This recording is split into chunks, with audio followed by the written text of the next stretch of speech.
All right, we're back in the Grappling Lab. All right, today we're gonna go over how control is greater than submission, okay? So, in order to be able to get control, you need to be able to have good positions, okay? So, for example, say if you were on someone's back, okay? You're gonna wanna have your chest directly aligned their back, you're gonna have your feet inside their hips, and then you're gonna have a good seatbelt control, okay? So that position there is gonna enable your control. So at any point that you start losing that position where they start getting their center of their chest or center of their back off your chest, that's when you start losing control, okay? When your feet start coming out, that's when you start losing control, okay? But, so you have to understand that we want to maintain that position, okay? So, position creates control, okay?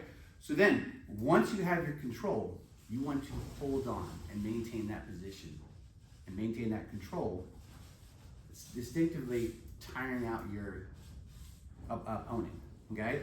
So your opponent's gonna be constantly trying to work and you're gonna constantly try to adjust, constantly try to adjust. When that moment comes when they're unable to adjust anymore, that's when you go get that submission. So if I have the back take and I'm in here like this with my seatbelt here, okay? So this is perfect. This is gonna maintain that position where their back stays on my chest, okay? When they're done moving and I start directing my hand up here to get the choke, okay? I still have decent control. I can still be connected here. So I still technically have some form of seatbelt, okay? I will wiggle my hand all the way up here. Once I have my elbow aligned underneath the chin, I know I'm ready for the submission. So now I have to take a risk of losing my control. I rip my hand out and I put it behind, grab my bicep, put the hand behind the head and try to finish the choke. Okay, so a lot of people make mistakes where they're here, they're 90% of the way. And they're like, I'm out of here. I start pulling this here. Hey, the guy starts defending the choke, and that's when you start losing aspects of the position, aspects of the control. That's when you, as an experienced grappler, needs to understand that, you know, my control created that submission. So if I start losing that control, I need to quickly bail, get back to my good control position, reset, get back to where I need to be, okay? So, like I said, control creates submissions. So don't be afraid to bail in the submission as long as you're maintaining control. A lot of people make the mistake where they go for the submission, they go all in, and they lose control. And then that's when a scramble opportunity happens and they lose position. So then we go all the way back to losing control, losing the position. And then if you're going against someone that's pretty good, you're gonna end up maybe possibly in a bad position where now you're working back to survival, okay? So, that's why I say control is greater than submission, okay? So, bonus tip here, white belts.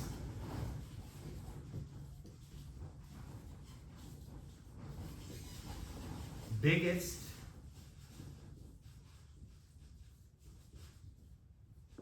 mistake.